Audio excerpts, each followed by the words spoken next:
Next Royal Commission of Victoria contribution is for 7th of July.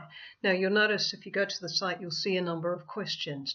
They're extremely offensive except the last one, which just asks you if you have more information. They're extremely offensive to victims of psychiatrists.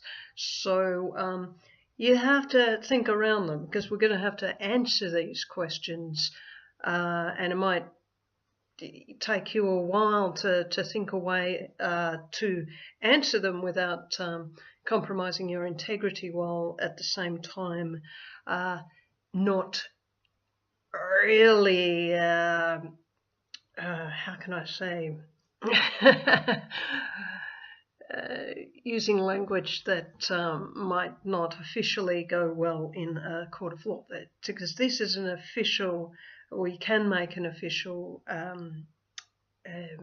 submission to the Royal Commission on the 7th of July. There's also 7 attachments you can make. So these are the evidence. So they can be based on if you've got a box of your files, if you've been able to obtain your full or partial medical file from the time that you were arbitrarily detained and tortured or coerced into that under the system for psychiatry, that is the Mental Health Act of Victoria. Now, I don't know about you, but I would say most victims of psychiatrists find looking at their medical file extremely difficult, because it brings back those moments of excruciating torture that we were broken under into compliance, if you ever got to that point. And people rarely get away from forced psychiatry if they haven't at some stage been broken under the torture and said, okay, call me whatever you want, say that I have this, I'll do what you say, I'll pull my pants down, I'll, let you inject a needle without argument, without, any kind of physical attempt to get away from them. So that's usually what forced hospitalisation is for us. But people have been put through that, and I was put through that for 14 years. I've been 7 years free from any kind of interference like that, which is really good. And for all those people out there who are saying, well, I can't even think, like I used to, I can't even write like I used to because these drugs, even though I've been off them a year, are still affecting me, know that it takes time to get, your body repairing itself after that poison. And if you're still on these drugs, I know how extremely difficult it is to be able to put together anything, which makes the whole 3-year malpractice thing with which you get to potentially, take psychiatrists to court over what they've done, absolutely ridiculous. And there's very few people that get the kind of backup they need to do that, let alone feel in any kind of state where they can do that. And there's also fear of, what will happen, you pay out a lot of money for lawyers and so forth, and then you lose, and because of some lie that's believed as truth, that you by some psychiatrist, they bring in some hired gun and they say this is fact when it's not fact. I mean, that's the reality in our courts at the moment. We would like that not to be a reality. We'd like to have a system where people are actually being able to tell what's happening to them by force through state sanction, and for that to be recognised for what it is: state-sanctioned torture, state-sanctioned exploitation racket. And for those those trials and that emergency research or research done in the course of for psychiatry, for that kind of information to actually be brought together and put together and understood as evidence in a class action to abolish forced psychiatry, because that's ultimately what we want.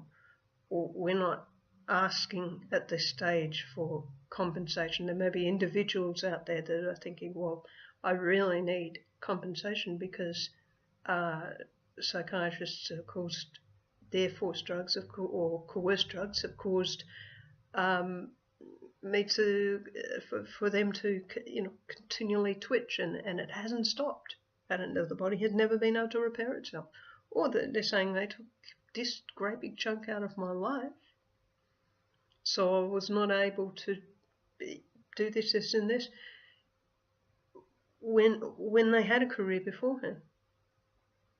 So there's lots of things that are happening there like that. So let's get back to the questions, all right? There's questions. This is hilarious because well, it's not hilarious. It's absolutely horrific. But if you were to think of a show, say on SBS, like You Can't Say That, right? You can't ask that. It's actually, I think it's You Can't Ask That, but it might be You Can't Say That. Some SBS program, they have never once recognised victims of psychiatrists or victims of regimes. It's never really occurred because that's just not a done thing in a country where a country has got a exploitation racket which is sanctioned by the various states and territories. And in Victoria, of course, it's the Victorian Mental Health Act. At the moment, it's the 2014 Act. But all right, so first question off, right? First question off the bat. Straight away, boom, you're faced with it. What suggestions to improve the Victorian community's understanding of mental illness and reduce stigma and discrimination? Oh, excuse me, suddenly you've asked a question that is both discriminatory, offensive. How is it offensive? You've used a vicious DSM slur, Royal Commission people who wrote this. That's what mental illness is, a vicious DSM slur whereby a person can, under state sanction, can be hauled off, injected with toxins, neurotoxins, that render them horrifically disabled. You know, all the abilities they had 10 minutes ago, before they were injected, gone. Suddenly not able to do things physically, not able to think, not able to write, sight blurring, twitching, maybe tongue moving all over the place. What? That's what's done under that word. And this question that's being asked, this offensive question, is what are we going to do to improve that understanding? Well, we're going to tell you, you don't use that word because it's offensive. Understand us. We're saying don't use it. Don't listen to the white coats because they're the exploiters. That's how you improve understanding. You listen to the people that are being exploited and oppressed. And yeah, this word stigma. Okay, so this question's really got a few things to break down in it. This word stigma, right? If you go back to the etymology, and I'm a big person for going back to the etymology of words and so forth, but do look at it. It means sharp-pointed instrument. Now, I know a lot about being forcefully injected with a sharp-pointed instrument by psychiatrists. That marred me, that caused sort of certain characteristics in my muscles and my face and my dead eyes, and this is what neuroleptics do to a person. You did the telltale things, and the twitching, that's, see, it's not happening to me so much, so, here's the heads up. You can, sometimes you can get your body back to not having those horrible, what I call disfigurements, because they are caused by the neuroleptics. And you also have psychiatrists that will attempt to say, oh, that's the nature of the disease. Here's the thing, right? If you're savvy in any way, or has someone who is, you look up the drugs website and you say, oh, no, this twitching stuff is called tardive dyskinesia, and you're not meant to cause this. This is illegal to cause this. However, my experience of challenging psychiatrists on the tardive dyskinesia is that I was able to get the drug dose lowered. I was not able to stop them from forcing it. And I certainly was not able to stop them from forcing it when I was not playing the game.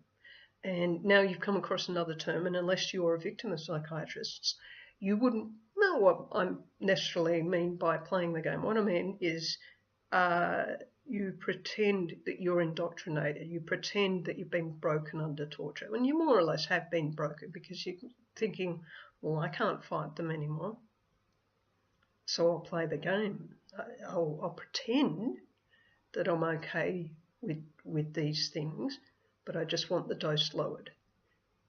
Now, this is humiliating and wrong, and it also contributes to false statistics. But psychiatrists do this systematically, and they do it for a reason.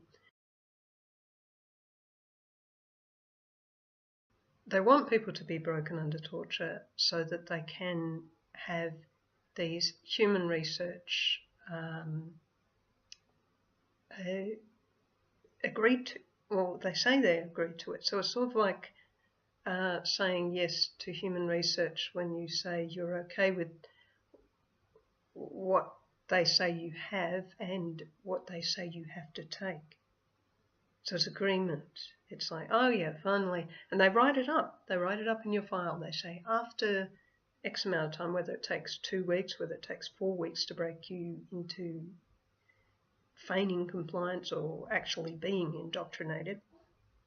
So during that time, the person finally says, okay, what I agree with what you say.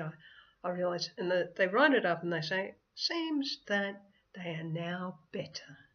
They agree to our regime. Yeah.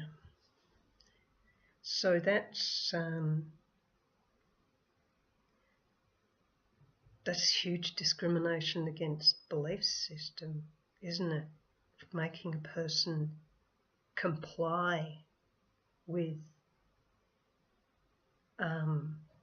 what they know to be harmful to them, what they know to be disfiguring to them, what they know will get them looked at on the street and saying, oh, that person's twitching and that person's eyes are dead, something's wrong with them. Now, I'm not blaming those people on the street for thinking that, because they see somebody that looks like that. It's actually a very basic response. It's a very basic response to think, okay, maybe I shouldn't drink the water that person's drinking. So it's a very innate human reaction. So I'm not blaming the person on the street for seeing a person with dead eyes and looking eyes and muscles all pulled and twitching around for sort of backing away and thinking, well, am I going to catch it? Well, they're not, because it's a poison. Or, and maybe that person on the street needs to think a little bit more. Maybe they need to recognise the effects of neuroleptics.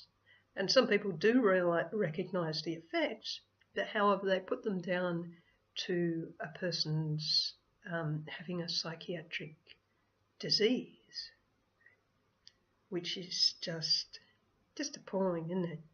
So what we want here to be able to answer these questions, which are offensive to us because they're put in such a way as to be easy for the people who do the propaganda and very difficult for the people who are being exploited under that propaganda, vilified and victim blamed and derided and discriminated against,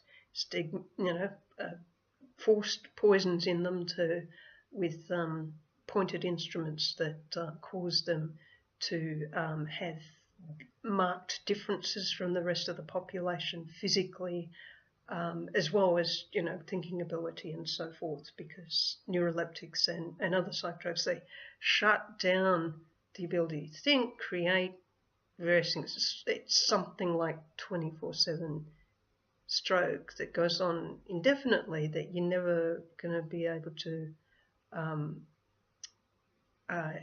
renew your muscles and connections, because the poison keeps being put into your system, and until you can get away from them. And this is the point with forced psychiatry. They're not going to let people get away, because then they start speaking out against forced psychiatry.